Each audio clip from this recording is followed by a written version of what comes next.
Welcome to the Executives Lounge. This is your podcast host, Christine Funner. We are in season 3, where we continue our mission to redefine leadership one amazing story at a time. The Executives Lounge is more than just a podcast. It's a movement towards highlighting what leadership needs to be to practice wholeness, empathy, and provide real-world impact in an ever-changing world. Let's get started. All right, so I'm going to introduce our next guest on the Executives Lounge. I am here today with Larissa. Larissa is a transformative, hands-on energy healer, and she learned some of this by studying in Argentina, which she and I have a little connection there, because as some of you know, I used to live in Argentina for a little bit. So as she was in Argentina, it sparked this lifelong passion for healing and travel. Larissa is a Reiki master, spiritual life coach, and an intuitive healer. Larissa, as we mentioned, you love travel. And so I kind of want to start there by welcoming you to the show and saying you've traveled by space into my orbit. And I'm so glad to have you on the show. Welcome. Thank you so much. I am so happy to be here, Christine. Wonderful. Well, can we start there? Because there's 3 things here that you talk about right away about who you are that I really connect to. I feel like women that I've met through the work that I do in leadership development, we've all experienced our own leadership healing journeys, our own personal experience healing journeys. And I find that we end up talking about that a lot in our leadership stories. And so I kind of want to start with, when you began this exploration of healing and being a healer, how did that connect to who you were before that all began? I lived in Argentina when I was 18, so I was an exchange student with the Mm. Rotary, and it was phenomenal. I think at 18, our minds are just expansive, we're growing, we're into new things. Many of us go on to college. And for me, I wanted to explore the world. And so that was really important for me to get a deeper dive on who I am as a person and also another way of living out there in the world that I think as Americans we're often shut off to. With more of an egocentric kind of culture and the society that we live in. So that was really important for me. I had no idea that was going to open up my world on the spiritual realm more so than anything. There was a little bit of mental health things that happened over there as well. During that time, it was 2000, so Y2K. And so internet was just coming out and was dial up speed. So communicating back to the US and my loved ones at home was a bit challenging. So it was full on exploration of who I am, who I'm trusting as host parents, and really kind of diving into my own healing journey. And then also who I am as a leader, and actually kind of started to unveil at that time. I was pretty religious. I grew up, was raised Catholic, and Argentina is very much predominantly Catholic. So Mhm. that was something I gravitated towards and held on to. That was really the only thing I had there. A huge wave of not only healing, but then also looking to myself and my higher self, really, at that point. And then also the universe. And at that point, it was, Mhm. God in terms of diving into leadership and what to draw from. Yeah, I want to chat about that for a minute because I think something that comes up a lot in the space of healing and talking about your spirituality, I feel like a lot of times there's a riff between like witchy woo spirituality and healing and religious praying, healing and Mm-hmm. spirituality. And I really love you to speak to that for a minute. Yeah, definitely. I mean, I will just preface and state that I am definitely more of a spiritual person now. I'm not really religious. My family is, parts of them are, and I still, follow some of those religious practices that I feel called to or that align with me. But I heard a quote recently, and it really resonated with me. In that, and hope I don't offend anyone with this, but that religion tends to kind of separate us out as societies, whereas spirituality brings us together. Mm. So for me, the spiritual piece was really, following my what I had been taught within the religious sense, but really following my own intuition throughout that process and my personal relationship with a higher power. One of the things that I think you're pointing out is that religion, as a general rule, has rules that is exclusive. So you can be Yes. part of this religion if you are these things, and if you are not these Right. things, then you are excluded. But spirituality does have an inclusivity to it. I think that Mhm. transcends religion, or is it maybe a part of religion, but it's not the Mhm. definition of. And so when you Mhm. connect with a religious person in spirituality, that's very inclusive and loving and caring Mhm. and connecting. I think that that's something interesting to point out. Absolutely. Yeah, and I found even through practices within religion, a lot of it's tied back a lot of times where there's intersections of what would be considered more woo or more tribal practices Mm. for healing and for spiritual practices. And that's what I find really interesting is those intersections that happen. So I think as we dived into more of more native or more indigenous practices for healing, they can seem very woo, they can seem very counter or sacrilegious or whatever we have been socialized to believe. And yet they're actually keys to unlock ancient wisdom that has always been there that we just haven't been tapped into. And so that's what travel has really allowed me to uncover. And being a travel advisor, I'm able to see not only the world in a different way of living, but also other ancient healing practices that we oftentimes are just not in tune to. We're just not aware of in our society in more of the Western world. So we're becoming more and more open to those other different ways of modalities and healings. And I think being able to travel is one way that is a huge eye opener for us that are able to do that. I think you're right. I mean, when you think about exposure to different perspectives of what history is or what ancient knowledge is, when you travel, I'm thinking about like going to Guatemala and Mhm. seeing the ancient buildings there with the ancient, paintings on them, and the different, just the different ways that you can interact with the history of a place. You start realizing there are different perspectives to what the history might have been, that you haven't learned them. But we tend to be so busy, or the world is so loud, or there's so many variables that we've kind of disconnected from our bodies in a lot of ways. Absolutely. I think a lot of it's been socialized on how we maneuver throughout the world, how we communicate with the world. So I was fortunate enough to up on a farm and ranch. So those of us that are grown up more in an outdoor setting or have had the privilege to be able to do some outdoor expeditions or travel, I think that's when we become more tapped into not only ourselves, but really nature. And so Mm. when we can connect in with nature, then we have a better understanding actually of ourselves as well. It's kind of twofold. And I think we just, through schooling and whatever societal norms, we just follow that. And we're not always in tune to those other things that are always there, the natural world and Mother Earth that has just so much wisdom. And so I think when we learn to disconnect from technology or whatever it is that we just the daily grind, that's when we can either, if it's connecting with nature first, then it trickles into ourselves and we're able to connect more with ourselves, or vice versa. We tap into ourselves, do a meditation, and then we feel more in tune to the natural world as well. It takes such discipline to shut out some of the noise of the world and really calm yourself into a place of being receptive to the things that are less right in front of you. I think that's an interesting point. It can be difficult, but it's also one of the easiest practices and the easiest things to do. When we turn Mhm. inward, Yeah. it's phenomenal how quickly we can transform into a meditative state, especially when we're in practice and we practice regularly. It's a lot easier to dip into that. If we want to understand and experience what it is that you're really talking about, we have to be able to go into those spaces and have the discipline to practice. I mean, I talk about leadership as a practice all the time, Hmm. that it takes intentional action and intentional Yes. reflection Hmm. to step into leadership.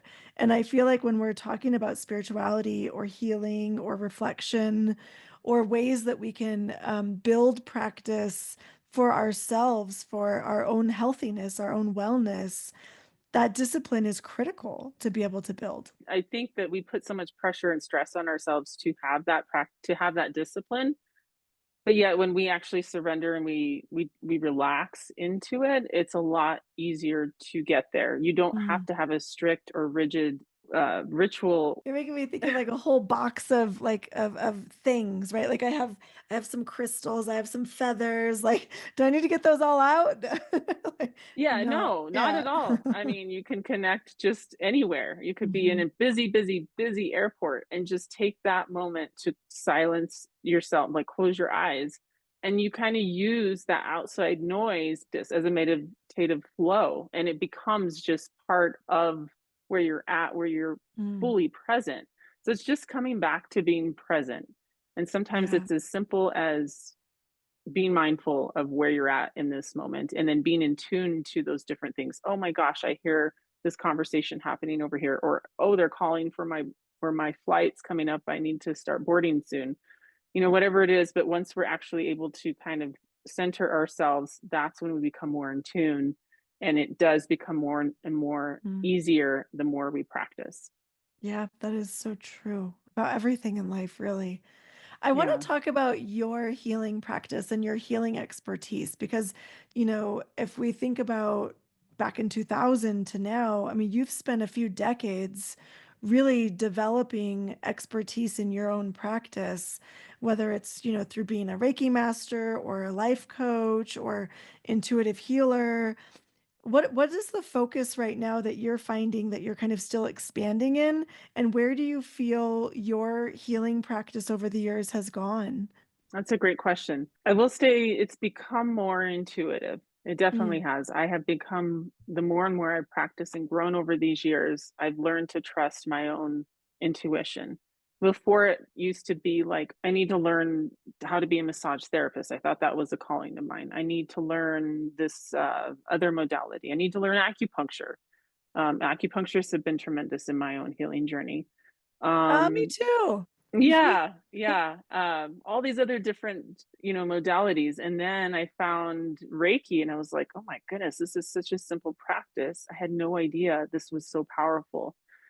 But it's also going with the vein of intuition and knowing that Reiki is universal life force energy. That's the definition. That's what it means. It's broken out to. It's a Japanese word, but Rei meaning universal and Ki meaning life force energy, also known as Chi or prana in other languages. And so just boiling it down to that and realizing that exists everywhere and just being able to learn how to channel that energy for my own self healing and then also to be able to heal others. That's something that's been so mind blowing in my own journey. I have a question because I was just Hmm. thinking about this as you're speaking. Why is healing so important to the process of holistic ownership of self? I think sometimes we get desensitized to certain words because they're overused. Words Sure. like healing or trauma or self care. Like there are certain words I think that might turn people off in some ways or they might have resistance to. Why would healing be such a critical component of like, yeah, holistic self-awareness or sense of self? Well, if I can answer that more, I'll get back to the sense of self piece. I think healing is just so imperative because if we don't heal ourselves or heal past whatever it is, patterns, traumas that come up, we can actually do more damage in the future to our relationships, to ourselves, not living in our own authentic self, because we're clouded by whatever it is that has overshadowed that authentic self from coming through. Maybe. And maybe it's a little bit about actualization, right? Like some of my PhD work works in how do Hmm. you actualize and the argument I have is actualization isn't possible with self. It's always in relation to others, but there is an actualization piece, right? Like can we reach our fullest, happiest, most joyful potentials? Maybe it's that. I don't know. Well, I'm and playing that's it. with I'm words thinking that here. if we do want to live to our fullest potentials, and that's a lot of what I talk about, well, on my website, for people that want to work with me, is being able to live to your highest potential, to not really be settled to whatever we've been ingrained to think our life should look like. It is to Mhm. actualize, to self-actualize, is to be able to heal ourselves and those patterns that have been there, even maybe previous to our own existence, the ancestral patterns, and saying, "Wait a minute," bringing that awareness to, "Huh, what if I do it this way?" Or what if there's something here that needs to be healed, or this is a pattern that's no longer serving me. And if I tried it this other way, because we're always changing, we Mhm. are a whole new being, so we've been brought here for a reason. So it's a matter of uncovering what can we contribute, not staying in the same way of doing things because that's how it's always been done. Yeah. When I just think about like deconstructing certain aspects of your life that are limiting you, to be able to really Yeah, start reconstructing a new definition of what might be possible, right? absolutely. That's another beautiful way of looking at what healing is. I want to talk about the travel aspect of your work because I think it's going to tie into kind of this next question I'm brewing, if you will. There's been resistance to integrating holistic practices into mainstream systems. There's Mhm, skepticism, there's lack of understanding.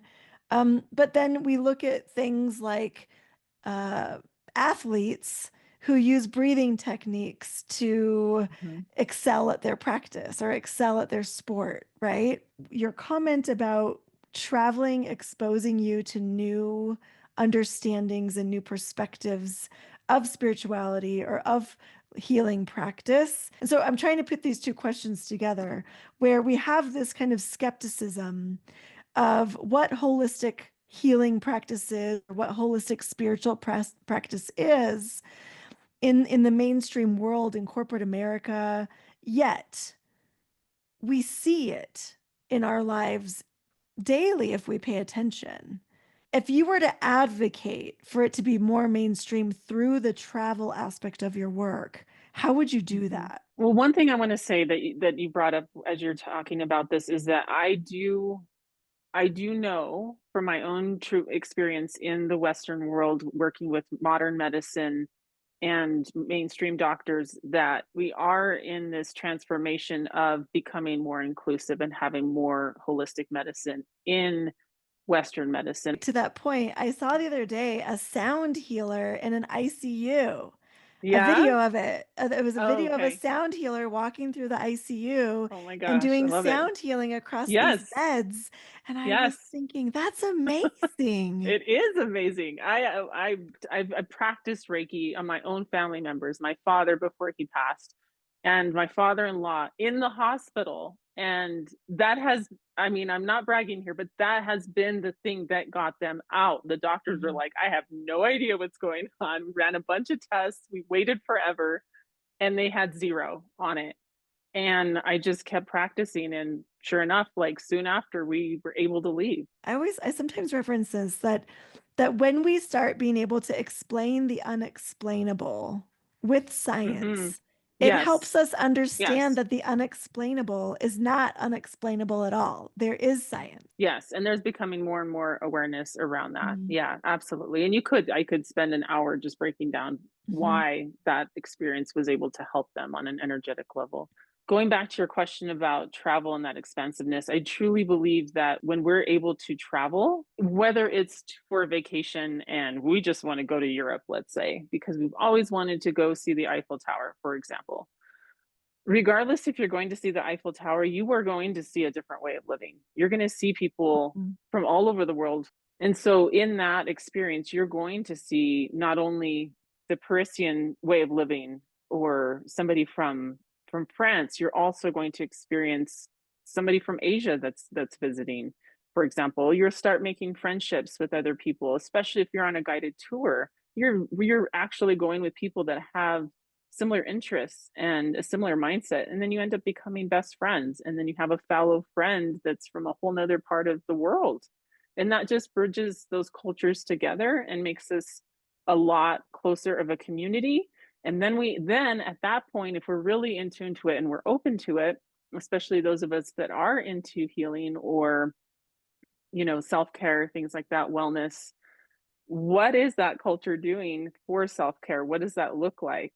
and how do they bring that into their holistic viewpoint? So I do think that that's a way to bring it into mainstream is learning. Morocco, for example, I was just there recently. They have these trance festivals that they use zero substances for, and it's just through their music, their indigenous music, where they're able to heal people. Those are the things, the stories that people come back and they share with their families, and then we learn, oh my gosh, yeah, we have a similar technique or a similar practice here that we do, and then you come more and more associated with those groups if that's something that aligns with you. I think that's something else that's really amazing about travel is when you start traveling around the world, you do start finding some um, convergences of your belief systems or your knowledge Yes. of things. Like, what's happening in Paris might be really similar to what I learned is happening in Mexico City. So, yeah, we can learn so much just by traveling from a simple, socialization level to how we buy groceries to how we heal ourselves or take care of ourselves. And Mhm. that's a theme that's really pulled itself out of these stories that we share together as women in leadership and looking in our communities and being engaged in our communities. If societal transformation is going to require redefining leadership, which I think it is, what role do you envision healers playing in shaping the new systems and the new societies and the new processes around that redefinition of what leadership really is? I think that's a wonderful question. I'm so glad you asked that. I think it's the healers are going to be the ones that help us connect back to ourselves as our true leader, as our own personal leader, and learning and tapping into our own intuition and using that to help lead us. I also think that as healers, we're the oftentimes the wisdom keepers. And so with that comes great wisdom in leadership, in not only how we identify with the world and ourselves, but how we communicate with the collective and lead with that grace and that wisdom. Yeah. So I see them as being as a pivotal playing a pivotal role in that for sure. I think you're right. And I love that you bring up the ancient wisdom keepers. We are the wisdom holders. I want to remind our listeners that it's important to take a look at the description of the podcast. And we'll also have links to be able to get in contact with Larissa, to be able to connect with her on her services, whether it's with the healing, life coaching, or with the travel agency that she runs. I also wanted to just say thank you, Larissa, for being on the podcast episode today. It's been such a fun experience to chat with you and get to know your story. Thank you, Christine. It's an honor.